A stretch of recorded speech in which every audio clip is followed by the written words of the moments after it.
இன்று கட்டப்படும் பல அணைகள் 100 வருஷம் போராடுகின்றன. ஆனால் 2000 ஆண்டுகளுக்கு முன் கட்டப்பட்ட இந்த அணை இன்னும் வேலை செய்கிறது. எப்படி? அந்த காலத்தில் காவிரி ஒரு உயிர்நாடி மட்டுமல்ல, ஒரு பேரழிவும். ஆனால் இவை எதுவும் இல்லாத ஒரு காலத்தில், அறிவியல் கருவிகள் இல்லாத காலத்தில் மனிதன் இயற்கையை எப்படி புரிந்து கொண்டான்? வாழ்வு முடிஞ்சிடுச்சு. ஒரு வருஷம் வெள்ளம், உணவு இல்ல, அரசு எதுவும் செய்யல. பசி வந்தால் கலகம், கலகம் வந்தால் அரசு சிதையும். நாம் கல்லணை கட்டப் போகிறோம். இங்கே எப்படி அணை கட்ட முடியும்? அது ஒரு ஆற்றின் மீது மனிதன் எடுத்த சவால்.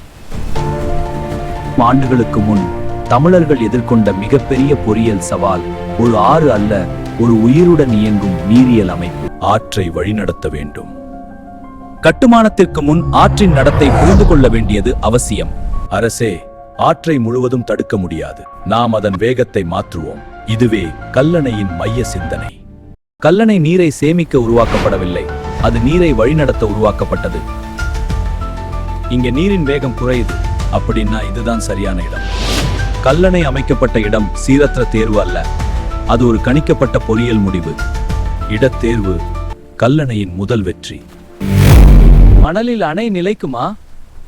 இதுதான் மிகப்பெரிய சவால். அடித்தளத்தை நாம் உருவாக்கல, ஆரே உருவாக்கியது. அடித்தளம் தோண்டப்படவில்லை, அது இயற்கையாக உருவாக்கப்பட்டது.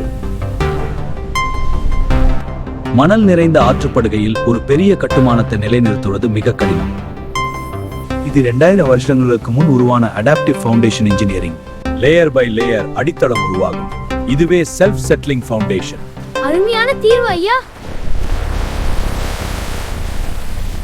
கல்லணை நேராக கட்டப்படவில்லை,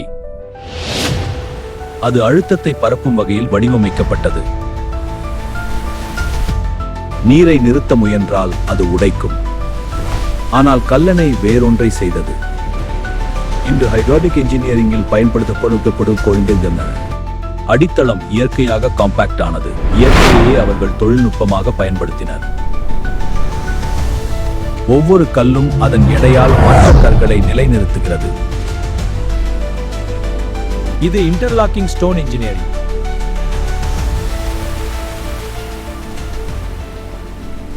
ஒவ்வொரு கல்லும் எதிர்காலத்திற்காக தேர்வு செய்யப்பட்டது. இவங்களும் நம்மோட வேலை செய்யறாங்க. மனிதனும் விலங்கும் சேர்ந்து உருவாக்கிய அதிசயம். இந்த கல்கள் நூற்றாண்டுகள் நிற்கும். மனித சக்தியும் இயற்கை சக்தியும் சேர்ந்து வேலை செய்கிறது. மெஷின்கள் இல்லாத காலம், ஆனால் புத்திசாலித்தனம் இருந்தது. எதிர்காலத்துக்காக. இந்த அணை மனித ஒத்துழைப்பின் சின்னம். அவசரமில்லை, நிலைத்திருப்பதே முக்கியம். லேயர் பை லேயர் கல்லணை உயிர் பெறத் தொடங்கியது.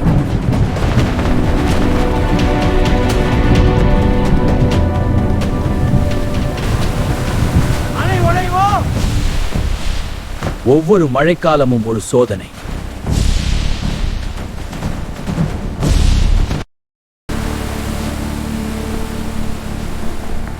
அவர்களின் கணக்குகள் சரியாக இருந்தன. நீர் பல கால்வாய்களாக பிரிய வேண்டும். ஒவ்வொரு வயலுக்கும் உயிர் செல்ல வேண்டும். நீரின் அழுத்தம் பக்கவாட்டாக பிரியும். கல்லணை ஒரு அணை மட்டுமல்ல, ஒரு இரிகேஷன் நெட்வொர்க். அவர்கள் அனுபவம் மூலம் அறிவியலை உருவாக்கினர். அவரிடம் கம்ப்யூட்டர் இல்லை, ஆனால் இருந்தது கவனிப்பு.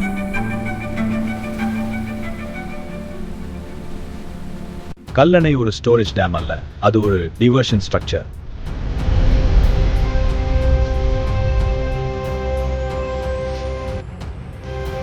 அதிகப்படியான நீரை பாதுகாப்பான பாதைகளுக்கு மாற்றுவது கல்லணையின் மற்றொரு ரகசியம். இது ஈகோ டிசைன். ஆற்றின் இயற்கை ஓட்டம் முழுவதும் தடுக்கப்படவில்லை. டெல்டா பகுதி வளமாக மாறத் தொடங்கியது. சோழ நாட்டில் வளம் திரும்பிவிட்டது. உணவு தயாரிப்பு அதிகரித்தது.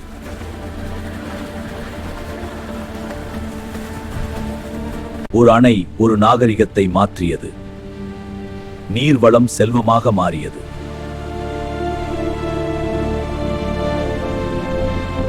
நூற்றாண்டுகள் கடந்தன. ஆனால் கல்லணை தொடர்ந்து செயல்பட்டது.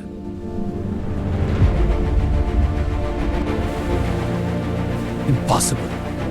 பிரிட்டிஷ் என்ஜினியர்ஸ் கூட அதிர்ச்சி அடைந்தனர். The scale is beyond our imagination. A 10 days upon day.